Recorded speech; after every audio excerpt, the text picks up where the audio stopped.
Zouye, Olipanda, Tcha Toubakidi. Bonne fête de l'indépendance à tout le Congolais, partout où vous êtes. Vous êtes en France, vous êtes au Maroc, vous êtes partout où vous êtes. Bonne fête à vous.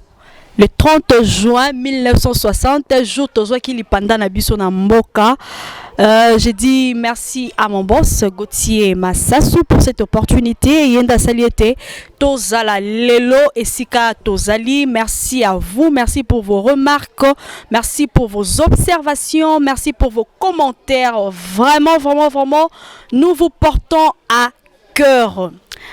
Voilà, c'est votre humble servante Clémence Kabea, la métaphysique de la presse. Voilà, c'est-à-dire celle qui vous apporte toujours des connaissances, des nouvelles à temps réel. Aujourd'hui, nous aurons à parler d'un sujet très très très important. Le 30 juin. Nous avons choisi ces sujets par rapport aux dates, bien sûr. Alors sur ce, nous avons un invité très spécial pour vous, l'ingénieur Sonen Soros. Il est là, à mes côtés, et sans plus tarder, nous disons bonjour monsieur Sonen. Bonjour madame Kamba Kabea Clémence. Comment allez-vous? Nous allons très bien et nous savons que les Congolais vont très bien. Nous leur souhaitons pour cette année, pour cette occasion, joyeuse fête de l'indépendance. À tous les Congolais, partout où ils se retrouvent, chacun dans son métier doit méditer cette journée car elle est très spéciale. Voilà, merci beaucoup monsieur Sonen de répondre à notre invitation aujourd'hui, 30 juin. 30 juin, beaucoup parlent de 30 juin, beaucoup parlent de 30 juin. Est-ce que vous pouvez nous expliquer le concept indépendance? Ça veut dire quoi l'indépendance? C'est quoi? Ok, madame, l'indépendance, comme vous l'avez dit, est un concept. Un concept qui peut être pris dans plusieurs contextes et considérations, sur l'aspect fond et sur l'aspect forme. Mais nous allons beaucoup plus nous atteler sur l'aspect fond du concept indépendance. L'indépendance, à première vue, il faut que tout le monde ait la liberté. C'est la liberté qui est le symbole direct de l'indépendance. Et cette liberté doit être une liberté réelle. Donc, aux autres, selon volonté, selon compréhension, mais toujours pour la bonne cause. Mais pour un État, c'est la nature d'un État qui n'est pas assujetti, qui ne vit pas dans une oppression et qui jouit de ses propres autonomies et de ses propres décisions pour sa destinée. Merci beaucoup, monsieur Sonen. Alors, en bref, nous pouvons dire que l'indépendance, c'est la liberté. Exactement, madame.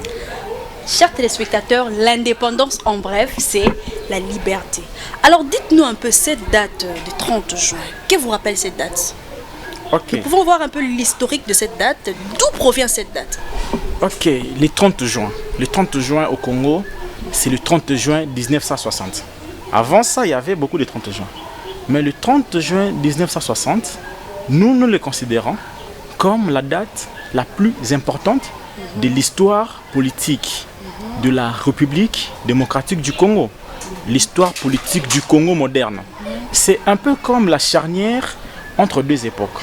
Entre l'époque coloniale et l'époque post-coloniale. Cette date-là, ça marque la clé. Chez les Américains, ils parleraient de la révolution américaine. Les Français, ils ont parlé de la Révolution française et ce sont les dates très symboliques. Nous, on n'a que le 30 juin 1960. D'où vient cette date, madame? D'entrée en jeu, nous pouvons déjà dire que cette date, ça représente d'abord pour le Congolais comme un moment très spécial parce que c'était la fin d'une humiliation. L'homme congolais s'est vu quitter l'environnement où il était toujours assujetti par l'homme blanc, où l'homme blanc le considérait comme un sous-homme et lui considérait l'homme blanc comme un surhomme. Arrivé à cette date-là, c'était comme une libération psychologique où il s'est vu que nous sommes égaux. Même lors du discours de l'indépendance, le premier ministre de l'époque, Patrice Emery Lumumba, l'aurait dit dans son discours. Il dit aujourd'hui nous traiterons à égal entre la nation congolaise et la Belgique. C'est quelque chose qui est d'abord psychologique. Et ils avaient atteint ce point-là. Donc, l'humiliation dont l'homme congolais en a fait part pendant beaucoup d'années était lavée. C'était comme une délivrance, sous une autre forme. Le deuxième élément clé que nous pouvons retenir de cette indépendance, c'était une victoire méritée, les symboles d'une victoire méritée. Parce que nos pères se sont battus longuement pendant une longue période pour acquérir cette indépendance. Et je vais encore paraphraser, c'est le Premier ministre, M. Patrice Emery Lumumba, qui a dit « Nous avons acquis cette indépendance ». Cette indépendance n'a pas été donnée, mais nous l'avons acquise, à force de beaucoup de peine. Donc c'était une victoire méritée par nos pères de l'indépendance. Ils ont beaucoup travaillé, ils ont subi tout type de pression afin ils ont eu cette date-là. Un élément, je peux dire troisième, qui représente historiquement la date du 30 juin 1960, c'est au fait l'existence d'un État. En cette date, le Congo, devenu indépendant et souverain, est devenu un État. Avec tous les classiques d'un État, nous avons un territoire, nous avons un peuple et nous avons les institutions. À cette date-là, par exemple, si nous lisons notre constitution, nous ne gérons que sur les territoires que nous avons acquis en date du 30 juin. C'est ce qui détermine la frontière congolaise. D'où, à cette date-là, le Congo a été retracé, de manière théorique bien sûr, sous sa forme actuelle. Donc le troisième élément serait l'existence d'un État. Mais un quatrième élément, madame, pour citer, un élément encore très déterminant, c'est les symboles de l'unité nationale. En cette date, nous avons vu comment les Congolais ont dit non à l'homme blanc, spécialement à la Belgique, et c'était de manière unanime. Ils se sont ligués, ils avaient des convictions politiques diverses. À cette époque, il existait des partis politiques. Il y avait le parti MNC, il y avait le CONACAT, beaucoup de partis. Mais ils se sont ligués en un seul homme pour dire non, trop c'est trop. Aujourd'hui, tout s'arrête, on passe d'une étape à une autre. Ils ont écrit l'histoire du Congo, l'unité nationale. Et déjà, je ne sais pas en quelle année ceci a été chanté pour la première fois. Si nous prenons, madame, les tout premiers paragraphes de notre hymne national, on parle de l'unité. Initions-nous pour un destin. Le sort dont ça reprend là, c'est le destin. Et nous sommes convaincus que nous avons tous le même destin par le simple fait que nous sommes des Congolais. Et ces jours-là, nos pères ont compris. Ce sont donc là les 4 éléments que nous pouvons retenir de manière globale de ce qui est la date du 30 juin 1960. Merci beaucoup, monsieur Sonia. Dites-nous un peu, pensez-vous vraiment que la République démocratique du Congo est réellement indépendante? Ok, la question de être réellement indépendante. Pour aborder cette question, il faut voir tous les paramètres de la vie courante dans une nation. Mais avant d'aller dans ces paramètres, touchons un aspect. Les mots réellement indépendante. C'est un mot-clé. Pour ceux qui appartiennent à la foi chrétienne, Jésus-Christ lui-même avait dit, si le Fils vous affranchit, vous serez réellement libre. Alors, ici, l'opinion doit comprendre pourquoi il a dit vous serez réellement libre. C'est parce qu'il s'est réellement rendu compte que certaines personnes peuvent croire qu'ils sont libres, pourtant ils ne le sont pas. Exactement. Je ne sais pas si nous sommes dans le contexte pour le Congo, mais allons-y, nous allons le voir dans l'analyse. Le Congo indépendant le 30 juin 1960. Mais qu'est-ce qui arrive au lendemain de l'indépendance? Est-ce qu'on a pérennisé? C'est acquis? C'est que eux-mêmes ils ont appelé ça l'acquis. On ne les a pas pérennisés. Dès le lendemain, il y a des mutineries qui se lancent à Mbanza-Ngungu. Il y a les sécessions dans le Katanga. Il y a les sécessions dans le Kasaï. Et ceci était instrumentalisé par ceux qui nous ont colonisés. Parce qu'ils voulaient encore avoir une main sur nous. Ça, c'est un aspect de leur introduction de la gestion de la chose. Certains l'auraient dit, nous avons acquis une indépendance politique et non économique. Un sujet encore à débattre. Mais revenons un peu sur l'aspect économique. Est-ce que l'indépendance économique est réelle dans le pays? Je dirais non, madame. Pourquoi? Parce qu'aujourd'hui, le Congo dépend totalement du monde extérieur. En action, en activité et en décision, ce qui est grave. Le concept néopolitique, néocolonialisme, c'est un concept qui a les aspects politiques et les aspects économiques. D'abord, avant de toucher d'autres aspects culturels, socio-culturels et comme ça. Alors, nous allons voir le Congo aujourd'hui, tout dépend d'Europe. Même une petite décision économique ici doit être décidée en Europe. Nous, on produit ici la matière première. Le marché mondial, les marchés boursiers, c'est ailleurs. Ce sont eux qui fixent le prix.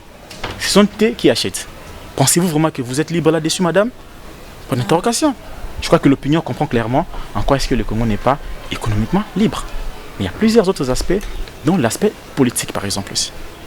Dans l'aspect politique, nous savons tous que dès le lendemain, comme je l'ai dit tantôt, nous avons eu à vivre des histoires compliquées. Il y a eu la crise, donc les différentes crises de légitimité, orchestrées encore une fois par ceux-là que nous avons appelés les colonisateurs, sous plusieurs formes. Et les blocs des colonisateurs, ils ont fait comme ça un bloc avec lequel ils gèrent le pays africain, spécialement la RDC. Ils en font partie. Ils créent une crise de légitimité. Aujourd'hui, nous savons, cette crise-là qui a existé déjà les années 60, existe encore jusqu'à aujourd'hui et a traversé toutes les générations, a traversé toutes les époques de l'histoire politique du Congo. Voilà. Merci beaucoup. En vous suivant, je comprends réellement que la République démocratique du Congo n'est pas indépendante. Vous avez parlé de deux points. Vous avez parlé sur le point économique et sur le point politique. Okay. Donc, nous ne sommes pas indépendantes économiquement et politiquement aussi. Okay. Voilà. Alors, dites-nous un peu, Monsieur Sonné, qu'allons-nous faire pour obtenir cette indépendance dans notre pays? Sur le plan économique et politique, que faire pour obtenir cette indépendance? Ok. Une question qui interpelle la conscience collective. Parce que la notion de concept indépendance, c'est d'abord une conception individuelle, d'un homme à un homme. Après, ça deviendra une affaire collective. Prenons dans l'aspect individuel. Chaque Congolais à son coin, là où il se retrouve, doivent essayer d'imaginer comment à cette époque-là nos pères, je cite Patrice Emery Lumumba, Joseph Kasavubu et les autres, comment ils sont arrivés jusqu'au point où ils ont tous eu à dire un même langage à la table ronde de Bruxelles. Ils ont mis à côté leurs égos, ils ont tous dit en un mot, aujourd'hui nous voulons mettre fin à ceci. On pouvait, avec toutes les stratégies politiques de l'homme blanc, passer par créer une confusion dans l'esprit des Congolais, les séparer idéologiquement. Mais cette fois-là, l'homme blanc n'a pas réussi son coup. Tous les Congolais sont ligués en un seul homme. D'où je parle de la conscience individuelle quand ils sont de ce qu'ils peuvent donner au monde. Si on atteint ces points-là, nous sommes en train d'aller lentement et sûrement vers une vraie ou une réelle indépendance. Voilà, merci beaucoup, M. Sonnen. Parlons un peu de la jeunesse de la ville-province de Kinshasa. Est-ce que vous avez un conseil ou des suggestions à donner à la jeunesse pour la contribution de l'indépendance, la vraie, j'insiste, la vraie indépendance de notre pays? Ok. Pour la jeunesse du Congo en général et de Kinshasa en particulier, il y a beaucoup d'éléments qui doivent être pris en compte. Comme je suis en train de parler de la conscience collective, nos pères nous ont laissé un message qui signifiait, qui se traduisait en ceci: prenez-vous en charge. La jeunesse traduit la vigueur. La vigueur, c'est une force psychologique, une force mentale et beaucoup plus, une énergie physique. La prise en charge dont il est question ici n'est rien d'autre que se rendre réellement compte de la possession de cette force.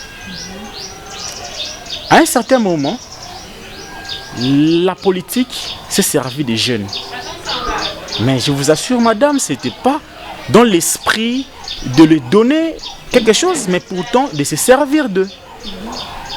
La politique s'est largement servie de la jeunesse. Côté ça, jeune, parce que c'est important de scinder les différents domaines d'activité du pays. Mais à un certain moment, on a tout centralisé dans l'environnement politique. Aujourd'hui, c'est que certains jeunes croient, pour réussir dans la vie, il faut être dans la politique. Mais attends, d'où vient cette pensée? C'est une aliénation mentale à un certain niveau. C'est vrai, la politique, c'est l'élégance. La politique, c'est la bourgeoisie, oui. Mais attends, qui va produire, madame?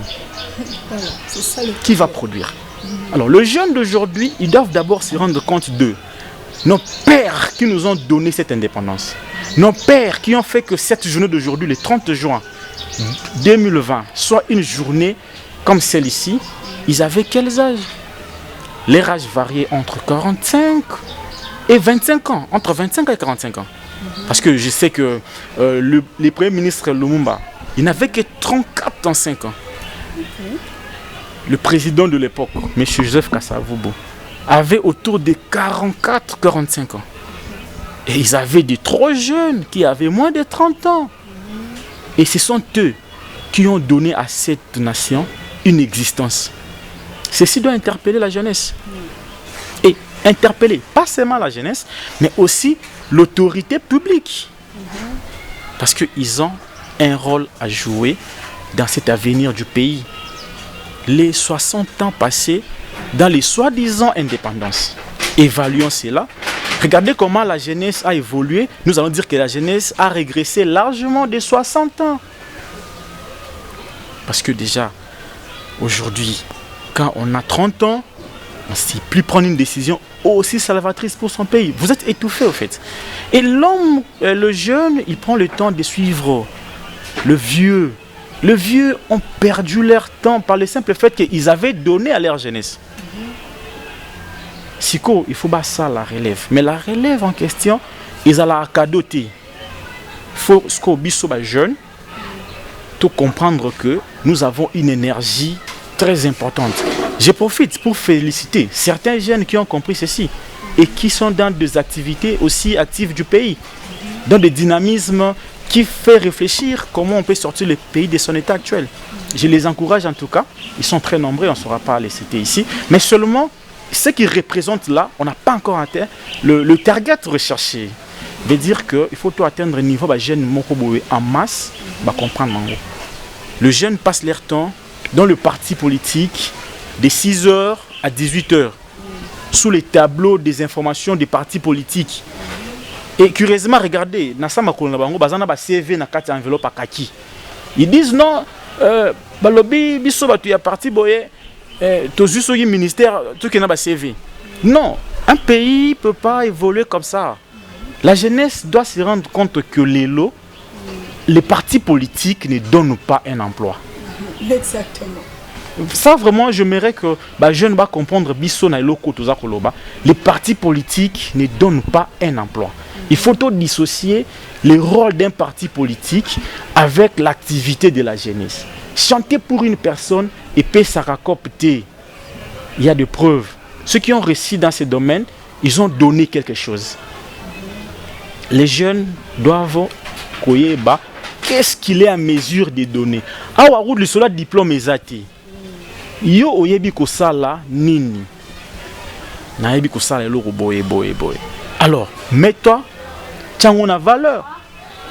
L'homme congolais a bunginzela. Donc, il y a indépendance dans le concept psychologique. Donc, il faut tout attaquer un aspect psychologique pour comprendre que l'homme congolais a été mouqué parce que sa psychologie a été traumatisée par les guerres, par les famines, par les circonstances socio-économiques très graves, très sévères. Aujourd'hui, les statistiques donnent la RDC toujours une position défavorable, madame, du point de vue économique, du point de vue social. Et exactement du point de vue politique. Ce qu'on biso jeune to côté. Ba jeune, il faut pas faire la mission. Les politiques, ba opé c'est souti. Ba sala kitana bango bazo conserver. Bango ka liwande longo la bango. On va pas attendre qu'il va koufa. Non, le jeune, tout élément avec beaucoup de conscience, savoir d'abord qu'on peut donner quelque chose et savoir qu'on a réellement ça, ce que nous avons à donner. Tout ça, on a service à la nation. Même ceux qui sont les partis politiques, c'est bon. Les partis politiques aujourd'hui sont des centres de recherche. Les jeunes doivent commencer à réfléchir sur les programmes sociaux de leur parti. Les jeunes doivent réfléchir sur comment est-ce que notre parti doit maintenir une gamme pour conserver ou pour amener le Congo de l'avant. Mais non, toujours CV, Baba qui quoi payer. Allez voir, hein. Moi je suis passé dans quelques ces partis politiques-là. Je vis ce que je change de dire. Ouais. Mais je crois qu'ils ont compris et tous nous sommes jeunes. Nous devons travailler, nous devons créer des forums de réflexion, nous devons créer des cadres scientifiques, des cadres socio-culturels pour réfléchir sur l'avenir du Congo.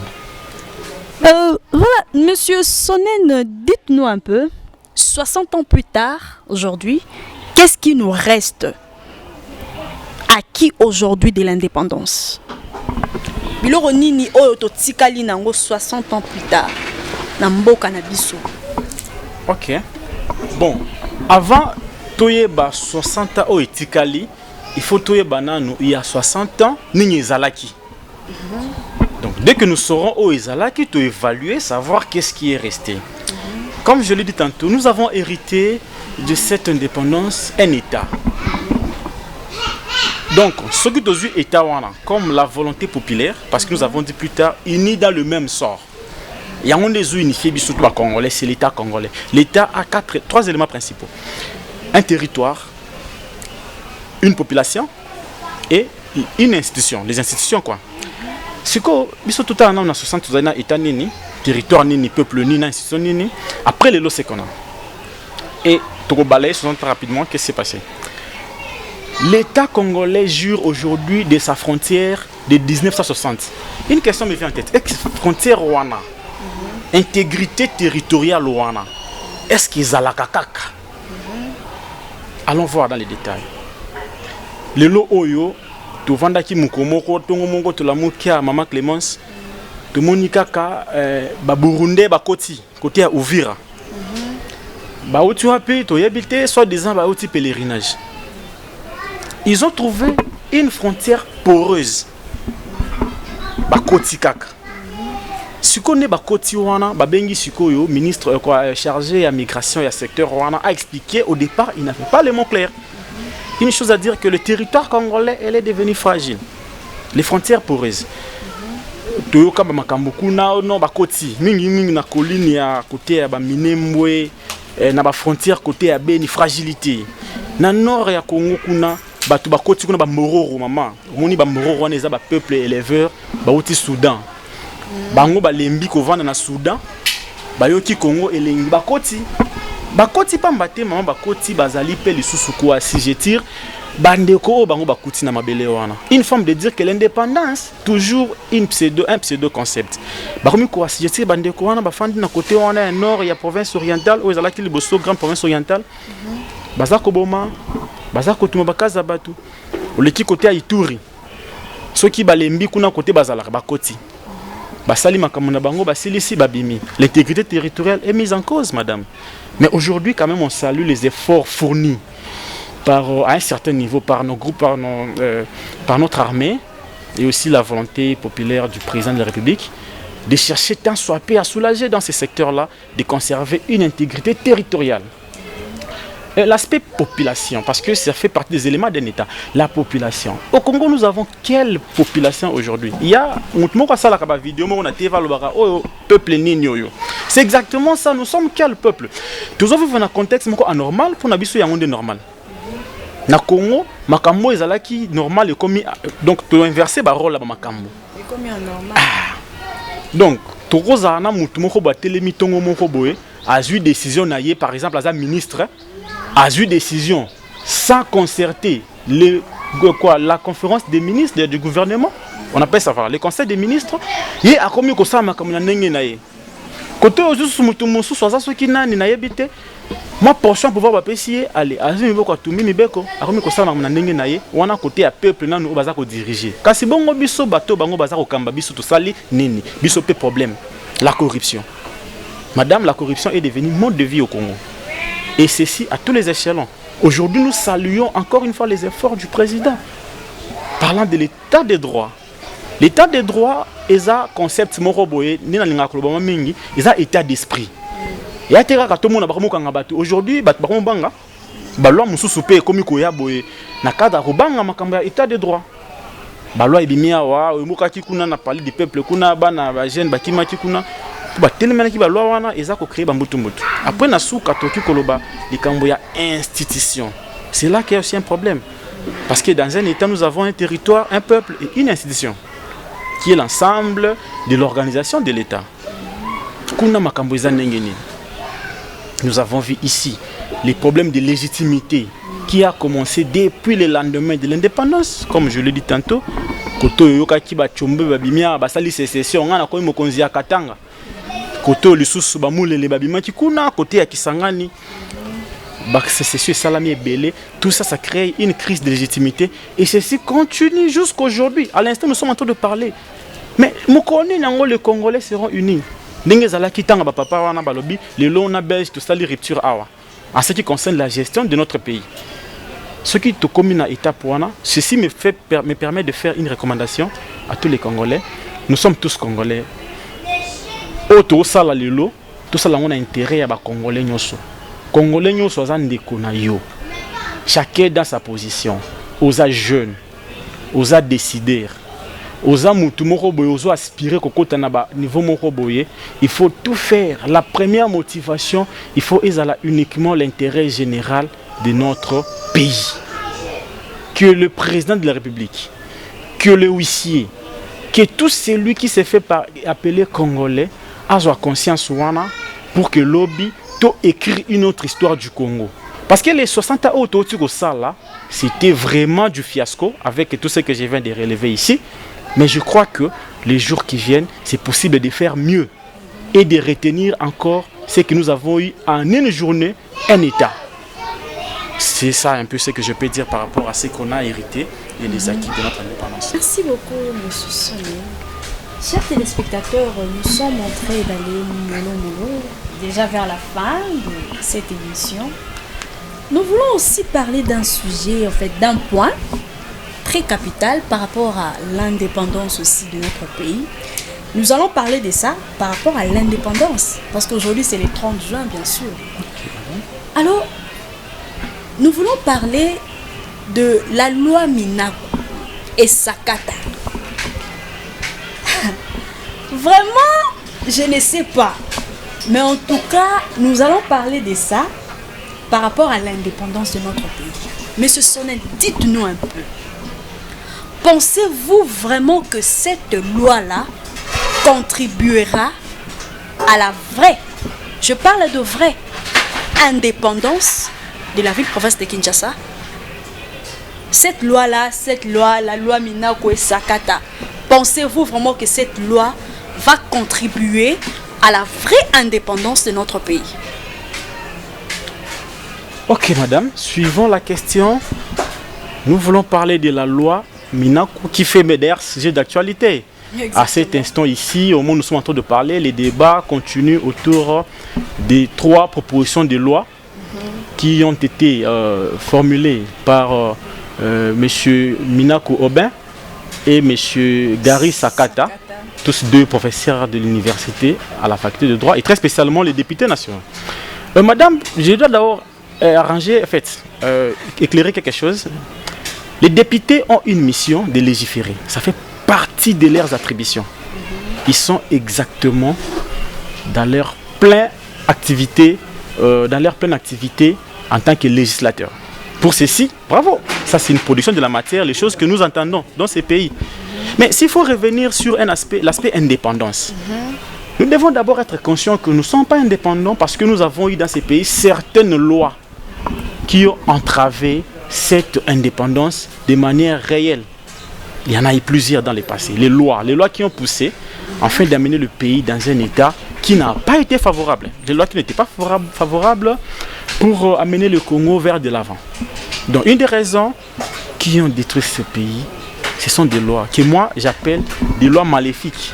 Des lois qui viennent juste au moment où elles ne peuvent pas venir. Revenons sur le contexte juridique de la loi.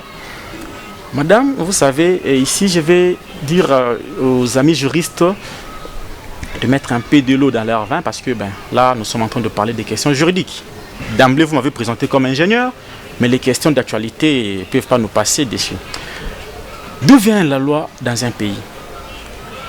En 1789, lors de la Révolution française, les députés, parce que les concepts de députés sont nés de ces environnements-là, ils ont fait une déclaration qui aujourd'hui est reconnue sous le concept Déclaration universelle des droits de l'homme et des citoyens.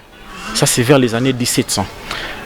Cette déclaration a été à la naissance de beaucoup de lois dans beaucoup de pays. Même chez nous au Congo ici, beaucoup de dispositions de cette loi font partie aussi de ce qui font la constitution de notre pays. Entre autres, la présomption d'innocence, entre autres, la liberté d'opinion, d'expression et consorts. Mais cette même déclaration dit, quelque part dans l'un de ces articles, la loi doit être la volonté d'une expression générale. Les professeurs qui me suivent à cet instant, les jeunes, les juristes, ils ne me diront pas le contraire. Ils le savent, même le député, l'honorable Minakou, il le sait. Avec M. Gary, ils savent très bien que la loi doit être la volonté, l'expression d'une volonté générale. Mais revenons, cette loi ici, ça entrave totalement la volonté, l'expression d'une volonté populaire, par le simple fait que les débats qui tournent autour de cette loi, ces débats sont amers. Ces débats sont amers. Esprit des lois, vous connaissez M. Montesquieu et les philosophes des Lumières, dit dans l'esprit des lois qu'il est nécessaire que nous vivions dans une séparation, dans le principe de base de séparation du pouvoir dans un État, afin qu'un État puisse émerger. Quand il a formulé sa thèse, au départ, cette thèse était rejetée. Dans un premier temps, il n'était pas compris. Mais dans le détail, on s'est rendu compte que le pouvoir législatif, le pouvoir exécutif et le pouvoir judiciaire doivent fonctionner de manière totalement indépendante. Et dans ces pays ici, nous avons quand même eu un moment où nous avons vécu cela. Il existe des lois qui travaillent dans le sens de séparation des trois pouvoirs. Mais la loi de Minakou vient faire fâcher certains esprits d'emblée parce qu'ils veulent entraver cette nature juridique d'un État. La liberté des institutions sont sacrées parce que ce sont des dispositions constitutionnelles. Cette séparation du pouvoir, elle est constitutionnelle. Certains demanderont, mais attends, qui dit ces lois? Parce que beaucoup font débat, ils ne savent pas qui dit réellement cette loi. La loi dit que dans certaines de ces dispositions, ils ont formulé 3 dispositions, dont le D le plus important que j'aimerais ici relayer, c'est qu'ils veulent à tout prix que le gouvernement, au travers le ministère de la Justice, ait une autorité, une mainmise dans la magistrature. Et les analystes ayant regardé, ça n'était rendu réellement compte que ceci entraverait sous une autre forme les principes de séparation du pouvoir. Honorable le connaît, comme moi il le connaît. Mais les questions de savoir qu'est-ce qui motive ce type de décision. C'est là que je dis, le Congolais étant indépendant, c'est le même Congolais qui a fait que nous quittions l'indépendance réellement acquise en ces dates pour entrer dans une pseudo-indépendance que j'ai démontré quelque part là. La pseudo-indépendance dans laquelle nous vivons nous fait voir que c'est le Congolais qui est ennemi du Congolais. C'est le Congolais qui tue. Pas seulement le Congolais, mais aussi l'héritage colonial. L'héritage acquis par les sangs, par la sueur que nos pères nous ont légué. Dès l'instant où notre justice commencera à être assujettie par le gouvernement, nous quittons le contexte de séparation du pouvoir. Mais le raison, en analysant cet aspect, je vais dire 2 choses en passant. M. Minakou, c'est lui le porteur, avec son collègue M. Gary Sakata. M. Minakou a déjà travaillé dans le passé, dans le même domaine des lois. C'est un producteur de la matière, je vous assure. En 2011, nous étions tombés sur une loi. Cette loi-là nous disait à ce que nous avions quitté. Ils ont même fait. On a tordu légèrement les dispositions constitutionnelles des élections à un tour pour avoir une élection, des élections à 2 tours, élection présidentielle à 2 tours pour élection à un seul tour. Les raisons qui ont motivé cette décision, ils les savent. Mais à cette époque-là, excellent, honorable, il était le secrétaire général de la majorité présidentielle. Ils ont voté cette loi avec beaucoup d'irrégularités qui peuvent être démontrées. Les députés de l'opposition ont quitté la salle et consorts. Et ceci était passé parce qu'il y avait encore un pouvoir. Nous sommes arrivés en 2015, madame, en janvier 2015, dans ces pays. Nous avons vécu un événement similaire à ceci. On va parler de la loi portant organisation du recensement général de la population. Cette loi votée en janvier 2015 par l'Assemblée nationale, dans laquelle M. Aubin Minaku était le président, le speaker, comme on aime le dire, de l'Assemblée nationale. C'est lui qui avait dit que cette loi soit votée, avec, je l'ai dit, toute irrégularité et toute inconstitutionnalité, madame. Si je garde encore en mémoire, c'était le 17 janvier 2015. En cette date, la RDC était en train de commémorer la mort de notre héros national, le tout premier, M. Patrice Emery Lumumba. Tous, on devrait s'incliner sur la mémoire de notre Patrice héros, notre héros national, Patrice Lumumba. Les députés se sont confinés dans l'Assemblée, avec toute régularité, je l'ai dit, pour voter cette loi. Dedans, il n'y avait pas les députés de l'opposition, uniquement ceux de la majorité. Enfin, plusieurs tractations se sont passées. La loi a été votée à l'unanimité par les députés de la majorité. L'opposition étant minoritaire, la loi est passée. Mais curieusement, cette loi a créé beaucoup de problèmes ici à Kinshasa. Parce que nous parlons d'abord dans les contextes quinois. Le peuple s'était levé pour dire non à ceci. Vous savez, madame, les principes de l'indépendance, les principes de la démocratie donnent au peuple le plus grand pouvoir. Le peuple s'est relevé contre cette loi. Et il y a eu 2 échafaudés dans tous les coins de Kinshasa, dans des différentes universités.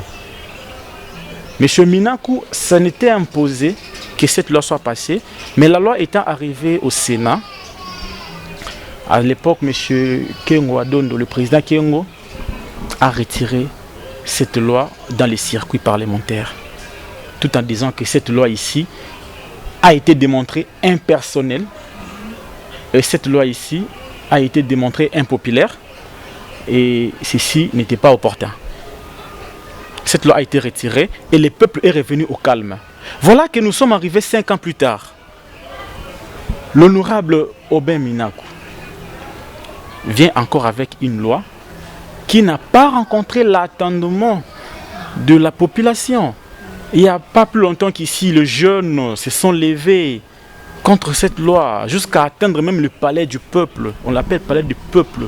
C'est le lieu où doit régner la plus grande démocratie. C'est le lieu où le jeune ou le peuple, quand il parle, ceci doit être entendu. Parce que les députés sont les représentants du peuple. Mais curieusement, ceci semble n'avoir pas donné un effet par le simple fait que le porteur de cette loi continue encore sa démarche avec beaucoup d'assurance que ceci doit passer. Cette loi, pour lui, semble être la chose la plus importante. Mais nous disons clairement ici que ce n'est pas opportun. Monsieur Minaku, s'il n'a pas peut-être le courage de retirer sa loi du circuit parlementaire, il doit avoir au moins la honte de venir encore tenir de propos du genre « cette loi doit passer ». Il devrait peut-être se taire par le respect au peuple. Nous, le peuple qui lui avons donné mandat à l'Assemblée nationale. Donc, pour l'indépendance du Congo, cette loi entrave le processus. Parce que, dès l'instant où la justice n'est plus indépendante, le pays tout entier entre dans un chaos politique, dans un chaos décisionnel. Il n'y aura pas la démocratie. Exactement, la démocratie sera totalement entravée. Parce que quelque chose que je n'ai pas dit dans le passé, au passé, madame, l'indépendance a un caractère interne et externe. Sur le plan intérieur, il n'y aura plus cette indépendance. Déjà sur le plan extérieur, nous l'avons démontré, l'économie dépend totalement du monde extérieur. Et voilà que ceci vient encore renforcer l'indépendance ou la pseudo-indépendance dans laquelle vit notre pays. La justice doit être indépendante de notre pays. Parce que sans la justice, il n'y aura pas la démocratie. Donc, Bazolinga Sala Bongo pour que créer une classe sociale moko ezalake oya salelo roboye aza intouchable basimba ete topé balobela ete justice est interpellée ete. En tout cas, en tant que Congolaise, moi, Clémence Kabea, la métaphysique de la presse, en tout cas, j'ai dit non à cette loi. Non à cette loi, non à cette loi, parce que mboka na biso, il faut ebonga. 60 ans de l'indépendance, c'est beaucoup, les choses doivent changer, les choses vraiment doivent changer, les choses doivent changer, parce que 60 ans, c'est beaucoup. Ba intouchable bazala lisute na Congo, au sali mabe, justice est récupérée yo. Donc c'est comme ça, Fati béton toujours. Voilà. Merci beaucoup, monsieur Sonen. Merci beaucoup. Merci d'intervenir à cette émission. Vous étiez meilleurs en tout cas. Chers téléspectateurs, merci de nous suivre, merci de nous faire confiance. Merci, vous étiez là nombreux à nous suivre, à nous apprécier. Merci d'aimer notre émission Tempo d'actualité qui est présentée par moi, bien sûr, Clémence Kabea, la métaphysique de la presse. Merci à mon boss Gauthier Massassou. Merci à toute l'équipe de Carmel Média Info. Merci à notre grand caméraman Junior Loata.